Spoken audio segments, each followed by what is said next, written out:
বিসমিল্লাহির রহমানির রহিম। প্রিয় শিক্ষার্থীরা, আজ তোমাদের জন্য আলোচনায় থাকছে বাংলা দ্বিতীয় পত্র থেকে এসএসসি এবং এইচএসসি শ্রেণীর জন্য গঠন অনুসারে ক্রিয়া কত প্রকার ও কী কী উদাহরণ সহ আলোচনা করো। আমি এর আগের দুইটা ক্লাসে ক্রিয়ার সম্পর্কে আরও দুইটা ক্লাস করেছি। সেই ক্লাসগুলোতে ক্রিয়ার সংজ্ঞা এবং অন্যান্য আরও প্রকার যে ভাব অনুসারে তারপরে কর্ম অনুসারে ক্রিয়া কত প্রকার আলোচনা করেছি। তো বিগত ক্লাসগুলো দেখবে। আজকের ক্লাসটা হচ্ছে 3 নম্বর ক্রিয়া সম্পর্কে 3 নম্বর ক্লাস, তৃতীয় ক্লাস। আজকে সবথেকে গুরুত্বপূর্ণ আলোচনা থাকবে ক্রিয়া সম্পর্কে। তো ক্রিয়া সম্পর্কে যে গুরুত্বপূর্ণ আলোচনাটা সেটা খুবই গুরুত্বপূর্ণ এইচএসসি শ্রেণীর জন্য এবং এসএসসি শ্রেণীর বহু নির্বাচনী অংশে আসার খুবই উপযোগী। তো গঠন অনুসারে ক্রিয়া কত প্রকার ও কী কী, তাহলে প্রথমেই আমরা জেনে নেই গঠন অনুসারে ক্রিয়া হচ্ছে 5 প্রকার। তাহলে গঠন অনুসারে ক্রিয়া 5 প্রকার। 1 নম্বর সরল ক্রিয়া।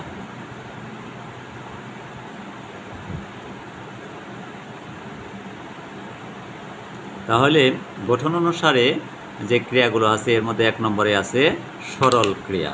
তাহলে এই সরল ক্রিয়া কাকে বলে আমরা আগে সেটা জানি। একটি মাত্র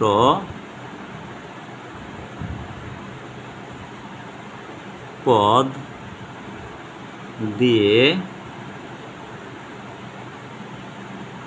যে ক্রিয়া গঠিত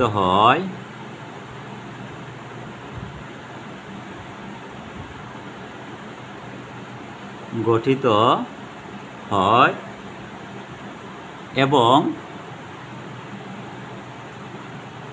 কর্তা এককভাবে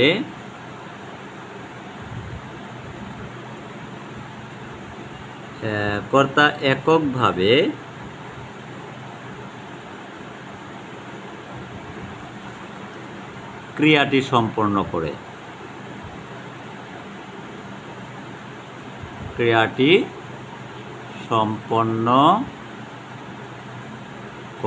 তাকে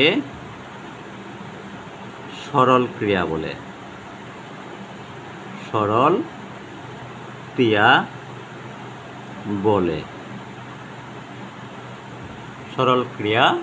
বলে। যেমন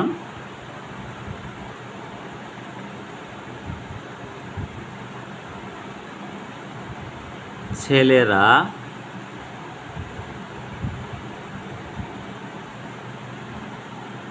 মাঠে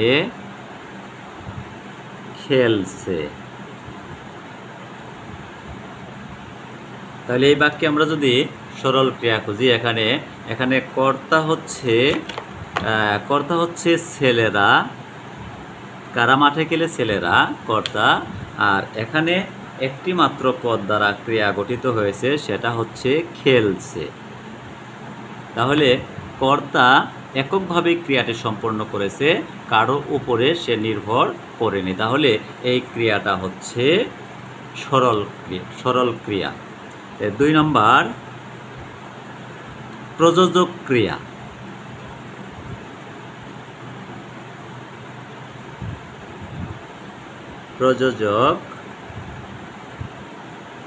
তাহলে এই প্রযোজক ক্রিয়া হচ্ছে 2 নম্বর গঠন অনুসারে ক্রিয়ার মধ্যে 2 নম্বর ক্রিয়া হচ্ছে প্রযোজক ক্রিয়া। কর্তা অন্যকে দিয়ে কাজ করালে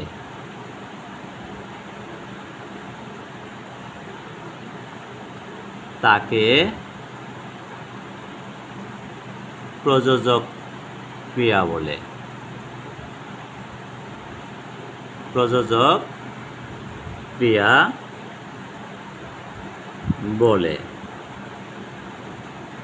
যেমন উদাহরণ দিলে বোঝা যাবে।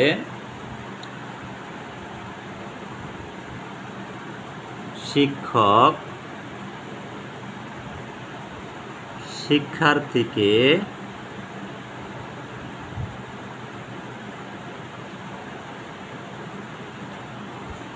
অঙ্ক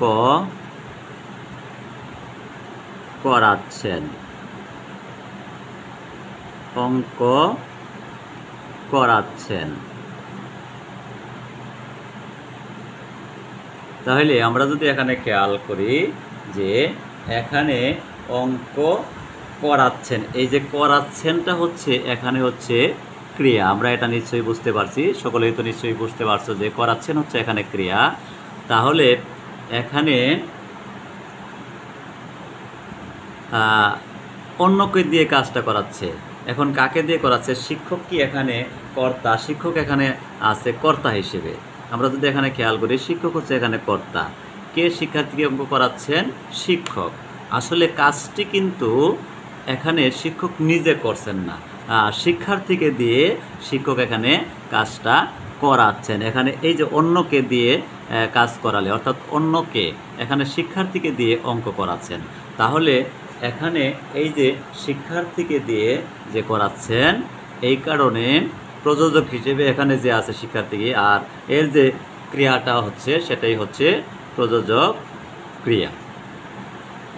3 নম্বর নাম ক্রিয়া।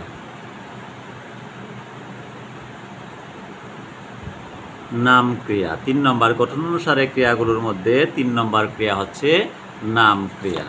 তাহলে নাম ক্রিয়া কাকে বলে সেটা আগে জেনে নেই। বিশেষ্য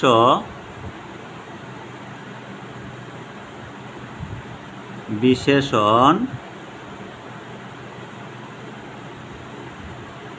বা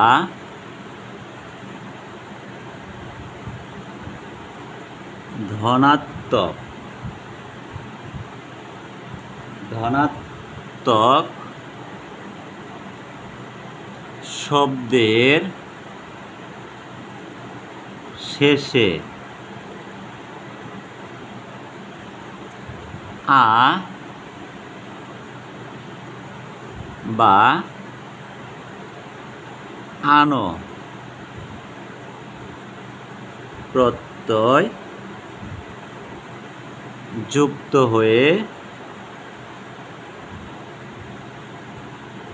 যে ক্রিয়া গঠিত হয় তাই নাম ক্রিয়া। তাই হচ্ছে নাম ক্রিয়া।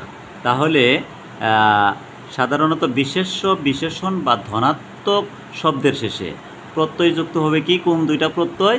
একটা আ প্রত্যয় অথবা আনো প্রত্যয়। এই দুইটা প্রত্যয় যুক্ত হয়ে যদি কোনো ক্রিয়া গঠিত হয় তাহলে সেই ক্রিয়াটাকে বলা হয় নাম ক্রিয়া। তাহলে সেই ক্রিয়াটা হচ্ছে নাম ক্রিয়া। তাহলে এই নাম ক্রিয়া যেমন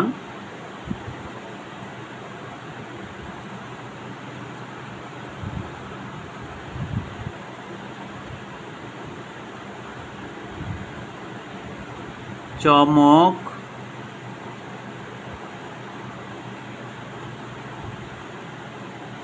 যোগ আনো সমান সমান চমকানো। এই যে এখানে চমকের সঙ্গে আনো প্রত্যয় যুক্ত হয়েছে, হয়ে এখানে ক্রিয়াটা হয়েছে চমকানো। তাহলে এছাড়া আরও যদি দেখি আ প্রত্যয় যুগে যে গঠিত, সেটা যদি আমরা দেখি, সেটা আমরা দেখতে পারবো যে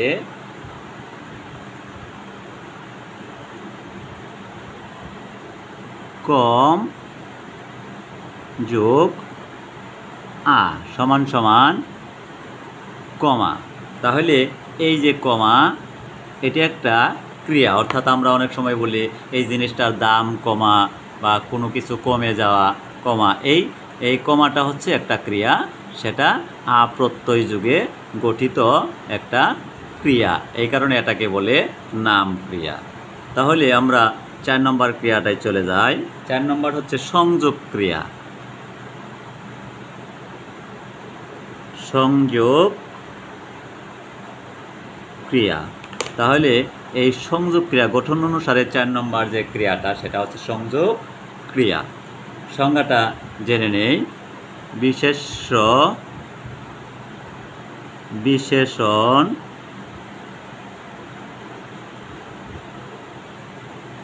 বা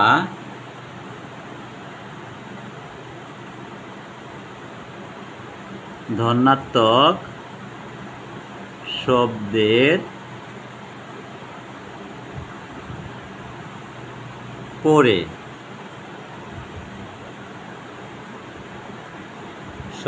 পরে করা, কাটা, হওয়া,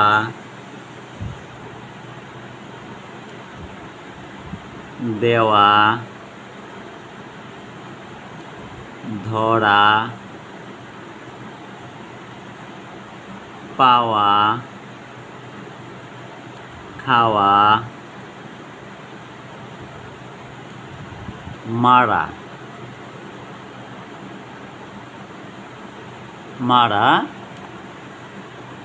এই প্রভৃতি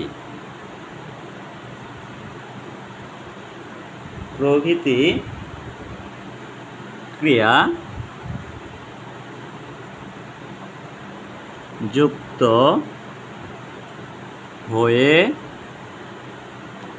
সংযোগ ক্রিয়া গঠিত হয়। যেমন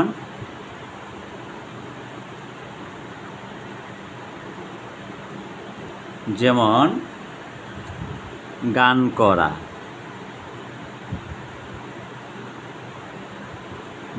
করা, সাঁতার কাটা,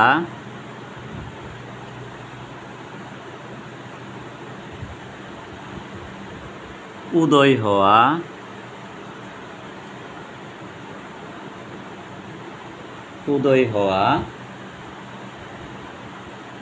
মরচে ধরা, এইভাবে অন্যান্যগুলো দিয়েও গঠন করা যায়। অর্থাৎ এখানে যদি আমরা খেয়াল করি যে এখানে গানটা হচ্ছে বিশেষ্য, এর সঙ্গে করা ক্রিয়াযুক্ত হয়েছে।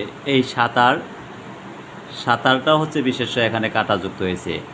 উদয়, মরচে, এগুলোর সঙ্গে যে শব্দগুলো যুক্ত হয়েছে এর ফলে সংযোগ ক্রিয়া গঠিত হয়েছে।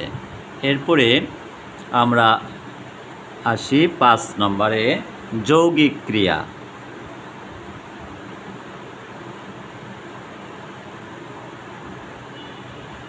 যৌগিক ক্রিয়া যদি আমরা খেয়াল করি যে যৌগিক ক্রিয়া কাকে বলে। যৌগিক শব্দের অর্থ আমরা বুঝি যে একাধিক, অর্থাৎ একের অধিক ক্রিয়া একত্রিত হয়ে যৌগিক ক্রিয়াটা গঠিত হয়। নামটা দেখে আমরা বুঝতে পারছি। সংজ্ঞাটা জেনে নেই।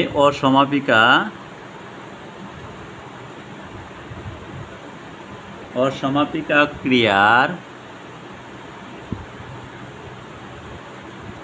সঙ্গে সমাপিকা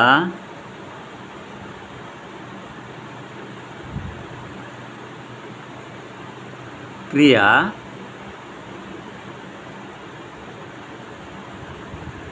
যুক্ত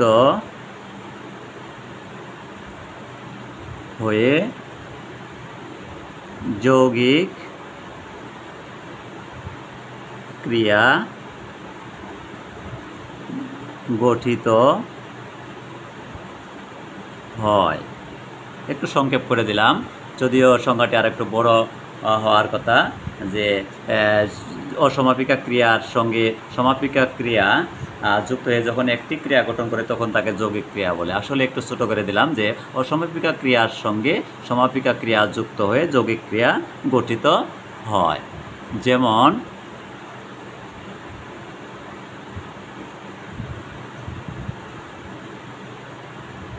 মরে যাওয়া,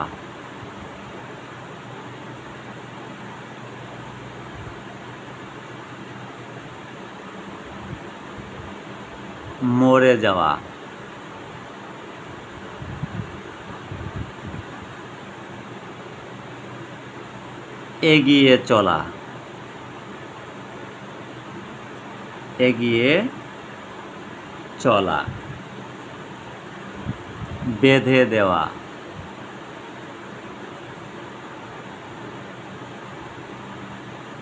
বেঁধে দেওয়া ইত্যাদি। তাহলে এখানে খেয়াল করো, এই যে মোড়ে এটা একটা ক্রিয়া, যাওয়াও একটা ক্রিয়া, এগিয়ে একটা ক্রিয়া, চলে একটা ক্রিয়া।